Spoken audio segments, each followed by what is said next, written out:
మా ఇంట్లో సంధ్య అనే అమ్మాయి పనిచేస్తుంది. She's 17 years year.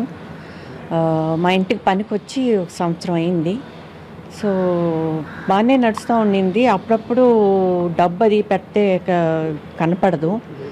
తర్వాత డౌట్ వచ్చి దాన్ని ఫాలో అప్ అయ్యి పట్టుకుంటే తర్వాత ముందు నిజం చెప్పలేదు అమ్మాయి. తీసేనని తర్వాత చెప్పింది. చెప్పి దాదాపు నగలు, తర్వాత డబ్బు 1,50,000 వరకు నా డబ్బు ఇలా చేసి చాలా ఇచ్చేసింది. ఆ అమ్మాయిని తీసుకెళ్ళమని వాళ్ళ అమ్మకి ఫోన్ చేసి వచ్చి ఇలాగా చాలా వాచ్లు, తర్వాత ఐప్యాడు, తర్వాత కెమెరా, ఇవన్నీ కూడా థింగ్స్ అన్నీ కూడా అవి మట్టికి తీసుకుని వచ్చింది వాళ్ళ అమ్మ.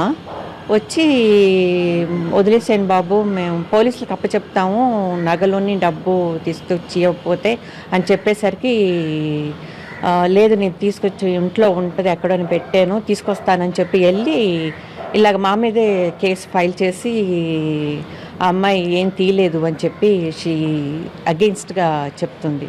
అది చాలా నమ్మలేకపోతున్నాం. అందుకే నేను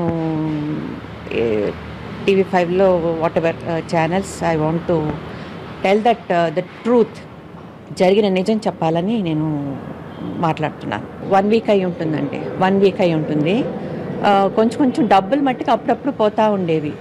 తర్వాత నగలు, తర్వాత చూసుకున్నాం డబ్బు పోయేసరికి ఏంట్రా ఎర్లీ మార్నింగ్ టైంలో కీస్ తీసుకెళ్ళి కీస్ అక్కడ డ్రెస్సింగ్ టేబుల్ దగ్గరే పెడతాం. ఆ కీస్తో ఓపెన్ చేసి తీసేనని ఆ అమ్మాయే చెప్తుంది. అమ్మాయి ఉంది, ఆ అమ్మాయి మీకు మాట్లాడిపిస్తాం కూడా. సో వాళ్ళ అమ్మ తెలివితేటలుగా వచ్చి ఐప్యాడు, వాచ్, కెమెరా తెచ్చిచ్చేసి ఇంకేమి ఇవ్వలేదని చెప్పి చెప్పింది. అలా కాదమ్మా, మీ అమ్మాయి చెప్తుంది, నువ్వు చెప్పడానికి ఏంటి, నీకు ఇచ్చే. వాళ్ళ అమ్మ అప్పుడప్పుడు చూడడానికి వస్తుంది కూతుర్ని. చూడడానికి వచ్చి వెళ్ళిపోయేటప్పుడల్లా నగలు, డబ్బు అలాగ ఇచ్చేసి మాకు తెలిసింది, రియలైజ్ అయ్యి అడిగేసరికి పోలీసులకు అప్పచెప్తాము నిజం చెప్పకపోతే అనేసరికి చెప్పింది. సంధ్య అనే అమ్మాయి, పనిచేసే అమ్మాయి చెప్పింది.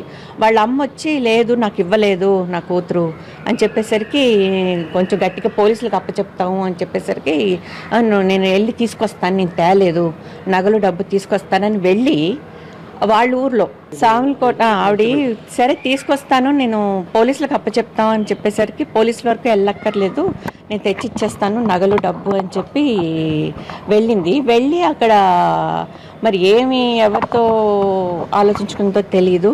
అక్కడ సామలకోట పోలీస్ స్టేషన్లో కంప్లైంట్ ఇచ్చింది. ఇలాగా మేము తీయలేదు, మా అమ్మాయిని అక్కడ పనికి పెట్టుకుని కొడుతున్నారు, నానా మాటలు అంటున్నారు, తర్వాత చాలా వదలలేదు, నా కూతురు తీసుకొద్దామంటే వదలలేదు అని చెప్పి అక్కడికి వెళ్ళి కంప్లైంట్ ఇచ్చి ఇప్పుడు TV5లో న్యూస్ వచ్చింది.